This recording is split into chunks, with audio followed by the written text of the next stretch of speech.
Hi, this is Teddy, and today you're listening to Timothy Shepard, who's running for U.S. Senate in Missouri, on Two Broads Talking Politics. Get your vaccine and keep wearing a mask.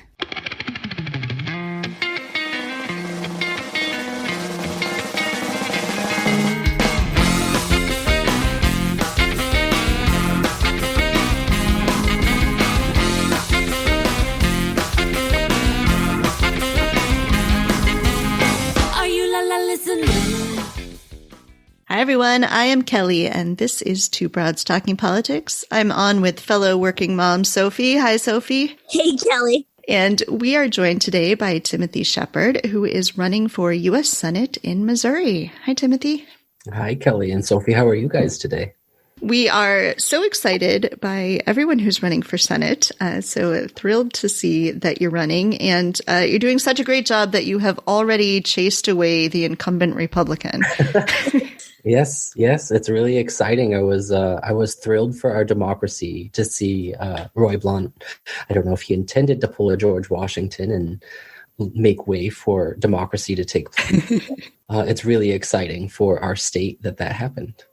Yes, absolutely. So tell us just some about your background and what led to you running for U.S. Senate. Absolutely.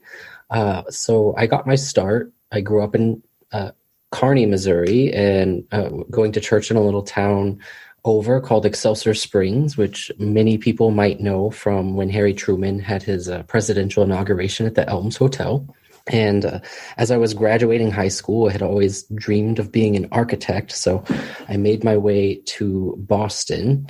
And in 2009, when the economy was collapsing, the first time around in our lifetime, in my lifetime, it presented an opportunity for me to get involved via my church group out in Boston in some missions activity. And so I went off to North Africa and did a lot of helping out with women empowerment type movements and helping people connect to the fair trade markets so that they would be able to have a sustainable living. And a little while later, I decided that I wanted to make a career out of that. And so I came back home to Missouri and was on a speaking circuit at churches raising money. And it was during that time where I reconciled my sexuality, I guess, if you will, and my faith. And so I decided to identify myself publicly as an LGBT individual. And I was very on short order asked to leave that career path. And so that was a very interesting time in my life. And that opportunity created space for me to get involved in entrepreneurship. And so via the Kauffman Foundation and some of their community outreach programs right here in Kansas City, I really took off on the entrepreneurial journey, and it was really exciting. And that led me to work for a company in Chicago for the founders of Groupon and working with their nonprofits. When my residency there was coming to an end, I decided to launch my own business and try my hat at entrepreneurship, which was great.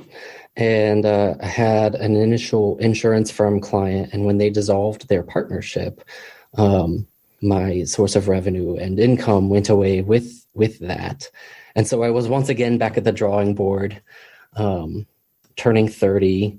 I had been an activist through all of this time, mostly in the church for LGBT equity and equality. But I paid the bills via my entrepreneurial journey. And so that opportunity, once again, left me in a position of being rather homeless. And I was turning 30. I was on the phone with my dad, and he was like, son, the missions thing didn't work out and the entrepreneur thing didn't work out. And I think it's time for you to get a normal job. Sounds like a dad. And I said, Dad, I think you're right. And so that was a very trying time financially. I didn't have two nickels to rub together. So I did the craziest thing one would imagine you would do when you lose your livelihood and become more or less homeless. And I got myself to New York City, and I couch surfed via the couch surfing app through a series of job interviews that I had been able to land for myself via putting my portfolio on an online platform as a digital web designer. And that was really rough going, and some very dear friends of mine provided a huge amount of help for me during that time to help make sure ends were met. And about 8 months into that process, my now former employer called me up and they're like, "Hey, you remember that interview we had way back when?" And I was like, "Well, yes, I do." They're like, "We need you to start Tuesday." And I was like, "I will be there." And it was a contract role. And as we all know, the economic shifts that have happened during our era have been vast. And there's this whole thing called the gig economy now, where the social contract has changed and employers have contractors instead of employees. And it's their way of defraying cost and increasing shareholder interest, while we worker bees don't get to participate in the upside. At the end of my contract, I really worked hard, and I sat with my boss and I told him that. I'm like, "Listen, the gig economy is BS. You and I both know it. And if you think that I've done a good job for you in the time of this contract, then you're going to make me a junior executive in this firm so that I can take part in the same upside that you do." He appreciated that and went to bat for me and made room for me in the company and gave me the salary that I asked for. And that was great. I was like, yes, I'm set. I have a job. and a good one. And so that created the first stability for me in my adult life to be able to get back to a place where I was thinking about vocation again. And they identified me as promising young talent and sent me to an organization called Out Leadership. Out Leadership had a whole series of training for young executives in the private sector to be able to learn how to progress the equality movement forward and make marriage equality happen. They taught me how many of us activists within the private sector were lobbying our employers really hard to make the world a more equitable place. And I took those lessons to heart. And when they decided at my employer to move their headquarters from New York City to Nashville, an opportunity was created for me to be able to have a larger impact in that movement. We got to Nashville. There were the first 12 of us employees on the ground. It's a major international headquarters relocation. And lo and behold, the state legislature in Tennessee decided they wanted to have 7 really discriminatory bills that year for the LGBT cause. And so I had been involved with LGBT chambers in my time in Kansas City. And so I worked with the LGBT chamber in Nashville and my employer and lobbied and convinced the chief executive suite at my employer to be the first major employer to write the Tennessee legislature and say that these bills are bad for business. And we, in our case, just moved our headquarters here. And we're trying to recruit talent.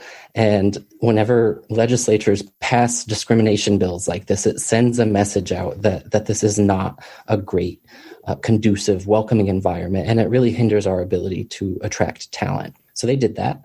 And it made huge news and paved the way for all the other big companies in the state to do the same thing. And I'm very pleased to say that not a single one of the bills made it out of committee during that session. And so we bought some time for the equality movement to be able to see another day. And that was my first really big experience as an activist, realizing that like, whoa, I can use this platform in my workplace to do good in the world. And I saw the direct impact of that.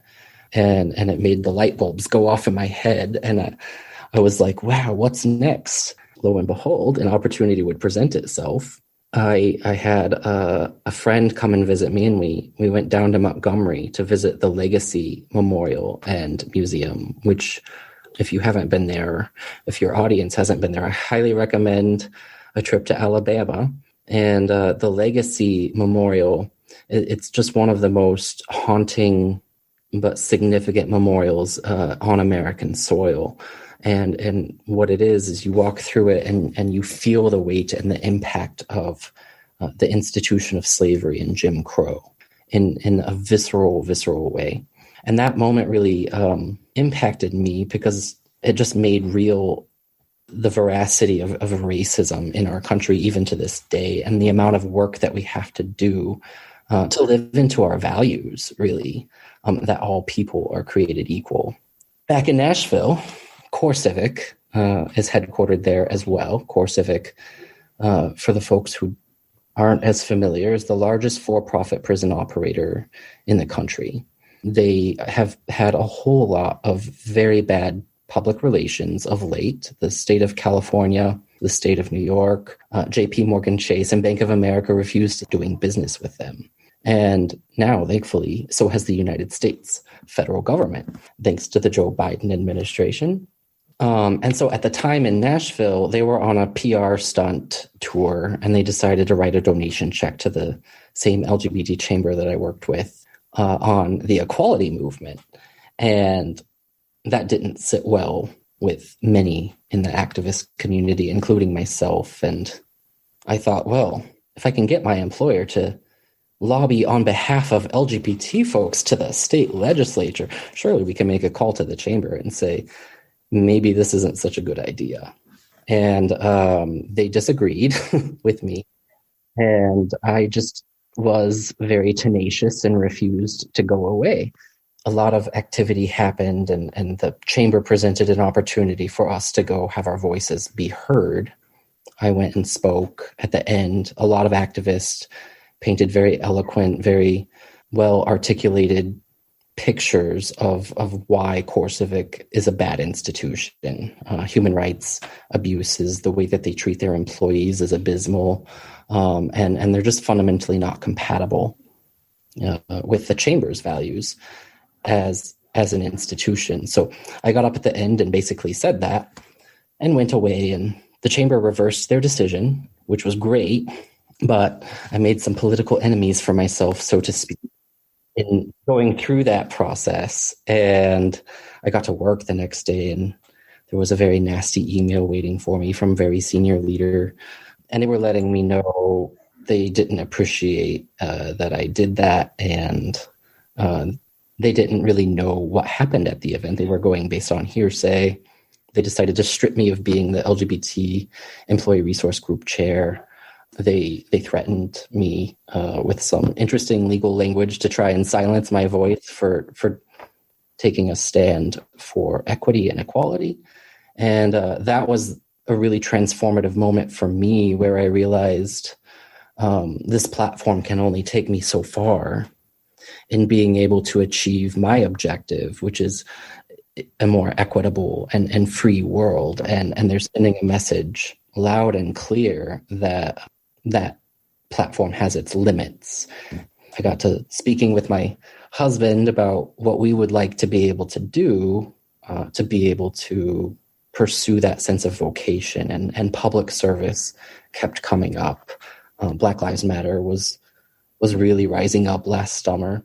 And to us, that created a huge opportunity. We were looking at positions like the United States Senate, and we're like, who are these people? Like, why is it that only princes of industry and people who were recruited by powerful, wealthy connections are able to run for this office? And I was looking around at the Black Lives Matter rallies I was attending, and I'm like, why is there not an elected leader here from either side of the aisle to listen to the people who are demanding their voice be heard? And are we a representative democracy, or are we an oligarchy? So we started looking at more seriously getting involved in politics and public service. And I felt a very strong, almost like a calling home, where I have skin in the game. Tennessee is not my home. It's a wonderful state, but I felt like if I'm going to jump into public service, that deep sense of connectedness to the people, to the land really matters. And so I wanted to come back home to Missouri, and we were looking into what races to get into, and statewide races really make a lot of sense in Missouri because the votes are there, at least historically speaking, for a Democrat to be able to win. And gerrymandering doesn't have as much of a role in a statewide race as it does in some of the other seats. I was looking and realized that the candidate pipeline was quite depleted, and there was a real opening and an opportunity for the U.S. Senate seat, and it's viable. And so we decided to go ahead and register with the FEC. I put together my campaign committee, and we've been running ever since, and it's been a phenomenal journey. So this question kind of goes along with what you had said about the statewide races really being winnable. As we mentioned earlier, Roy Blunt is not running for re-election, but he's a Republican, and the junior senator is also a Republican. Can you tell us a little bit about what you see as your path to victory here? Yeah. So historically, Missouri really prides itself on being a swing state. And there's a lot of voters in this state that pride themselves on being split ticket voters. And they really like to vote based on the issue and a sense of connectedness to the candidate. And I've found that to be true on progressive issues that have been on statewide ballots here in the state of Missouri. They've passed fairly overwhelmingly. And so when you put an issue in front of voters, I think that they identify a lot with our platform as Democrats. But when you put politicians in front of voters here in Missouri, that dynamic changes a bit. And as I've been reaching out to folks all across the state, I've talked to a lot of chairs, and there was a gentleman near the Boot Hill, actually, who was telling me, our area used to be much more 50-50, and it would go for Democrats all the time. And that all changed when George Bush was president of the United States, and he campaigned there. And he flew in on his presidential helicopter and brought all of the pomp and circumstance and energy. And the people felt heard, and they felt represented by the person. And so what I've noticed in my lifetime growing up, because my family was very Republican growing up, is that they're just organized, like incredibly, incredibly well organized in the state of Missouri. And politics is local, and you're going to vote for who you know. And so if you know some Republicans, then chances are when you get to the ballot box, you're going to vote for them. And so I'm really excited to really be actively campaigning all over the state and going door to door and meeting people and having that opportunity for FaceTime so that it's not just a D or an R on the ballot, but it's a name and somebody that they know. And I think that helps a lot with the stigma around the brand name of Democrats here in Missouri. So on your website, under your platform, the sort of main, biggest, top-ranking thing on there is restoring democracy, which is something that seems to be kind of lacking in the U.S. Senate at the moment. So what are some of your ideas about the ways that we should work to restore democracy? Right now, the Senate seems to just not get a whole lot done because, there are these problems structurally. So what would you like to see happen, and why is that sort of the top ranked item for you? Well, I think it's something that we all feel as Americans right now, and we just witnessed an insurrection on January 6th. We witnessed a would-be autocrat do everything in his power and within a lot of people in his party's power to try and take America from being a democracy to an autocracy. And so we have a lot of institutional work that we need to do on both sides of the aisle to be able to make sure that we're able to protect our democracy, if that's what we want to be for the future. And I certainly want us to remain a democracy, and that's a huge reason why I'm getting in this race. And it's a huge reason why I'm a grassroots candidate, not taking PAC money, because the influence of money and corruption in our country is such that, unfortunately, we don't have as much of a representative democracy anymore because of the role and influence of money. And so there's a bill right now, I think everyone's familiar with, the For the People Act, that goes a really long way towards solving some of those structural issues. And I would also be interested in continuing to study over time some of the electoral reforms that are happening around the country with ranked choice voting. There's a new primary system in the city of St. Louis for their elections. And I would want to see the outcome of both of those systems play out over a little bit of time and figure out how we can scale the most successful model nationally. In Alaska, they recently passed partyless primaries. And I thought that was a really interesting concept when it comes to like the Senate, for example, because it aligns candidates and it aligns politicians really directly to the people that they're aiming to represent. And it takes out, structurally, it takes out the middleman and that pressure to toe the party line so that you get access to the financing that you need to be able to run your race. And so I think that there's a lot of great experiments happening all across the country right now that are going to give us the model for the future. And I think a great first step is being able to pass the For the People Act. What are some of the other issues that you're hearing from people around the state as you're going around and campaigning? Well, there's a lot right now happening around the concept in the rural parts of the state around CAFOs and the role of big ag and monopolistic behavior becoming really a direct threat to our way of life in the state and to small mom and pop farmers. And it's sort of weird that the party that prides itself on local control, the Republicans, is in playing this role in the state of Missouri, where they've centralized power in Jefferson City and taken away control from municipalities and jurisdictions to be able to say who can and can't operate a large agricultural operation in their backyard that's going to pollute the water table and bring down land values. I think that that's a huge issue. As we all know as well, the economy has shifted massively from the latter half of the 20th century as we move into the 21st century. We were a commodities and goods-based economy, and now we're an information economy.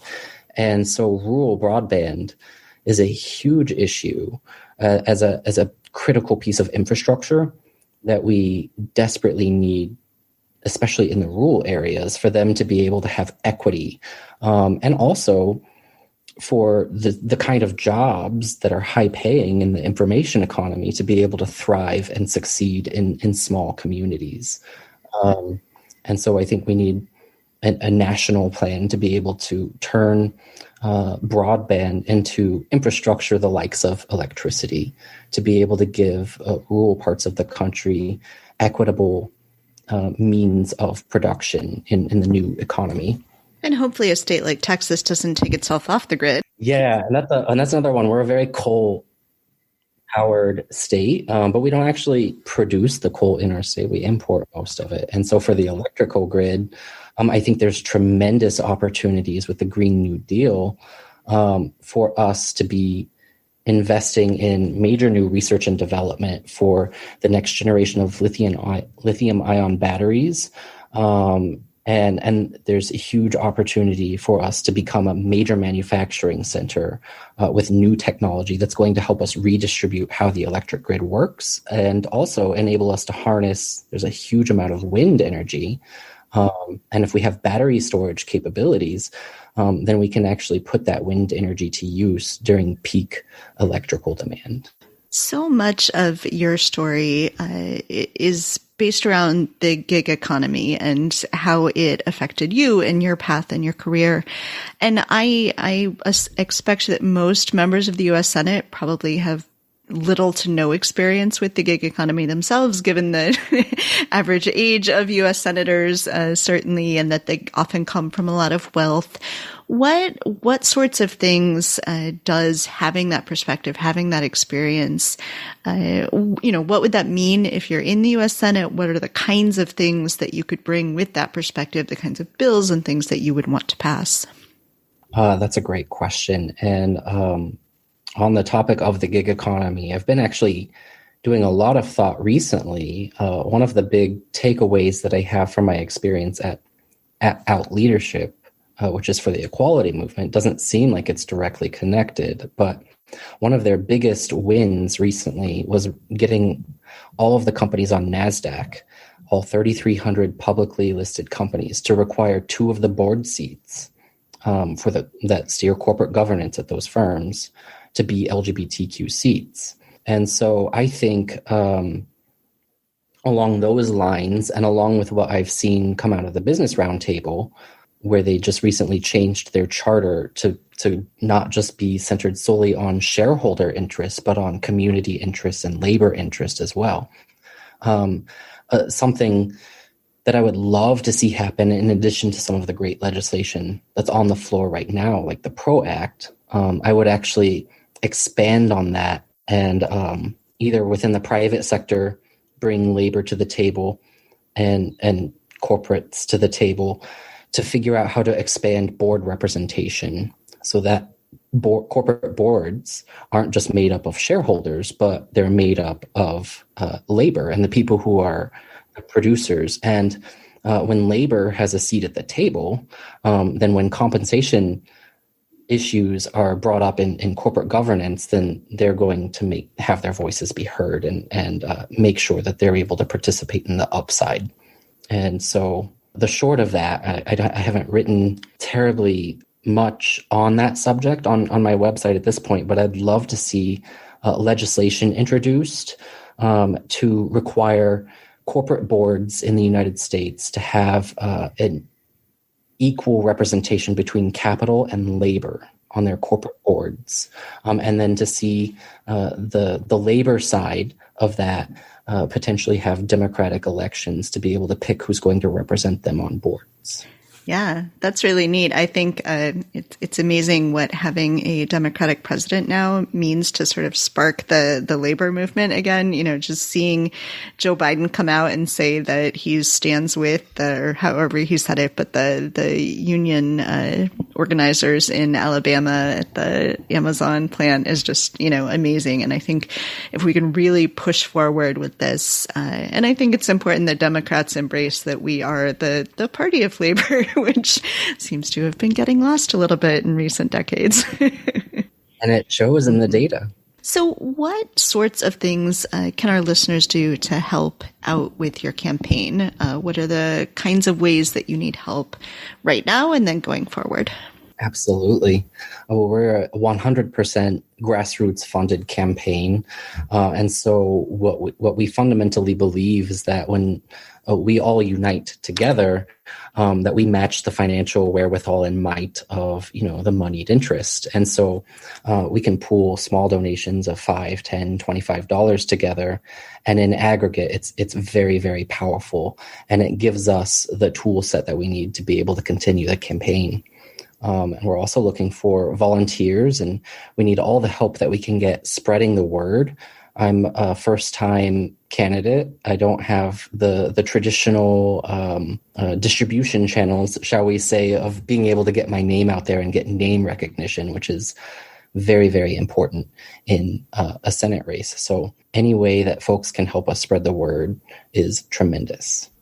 Excellent. And we will post link to your website and your social media on our website so people can find that. Is there anything else that you want to make sure we talk about today? I'm just so grateful that you guys gave me this opportunity, and I'm so excited that we have a robust primary. And I just really want to emphasize that our greatest get out the vote operation, really in any state, is a robust primary, because each of us candidates is going to be able to appeal to different parts of the electorate in this state, and that is our best weapon to be able to excite people and get people ready to vote in the general. And the Republicans in Missouri are certainly going to have a robust primary of people we do not want to see in the U.S. Senate. Yes, they are. I look forward to seeing that contrast play out. I've seen some of the contenders they're talking about, and you couldn't have more contrast. Yes. Well, Timothy, thank you so much for joining us today on the podcast. And we are just thrilled at all the people who are running for U.S. Senate in 2022. All those naysayers who say that, you know, it's a midterm election and Democrats are going to lose seats. Nope, we're gonna gain seats in 22. And so thank you for joining us, and thank you for running. Thank you, Kelly and Sophie. Have a wonderful evening. Thank you for listening to Two Broads Talking Politics, part of the Dimcast Podcast Network.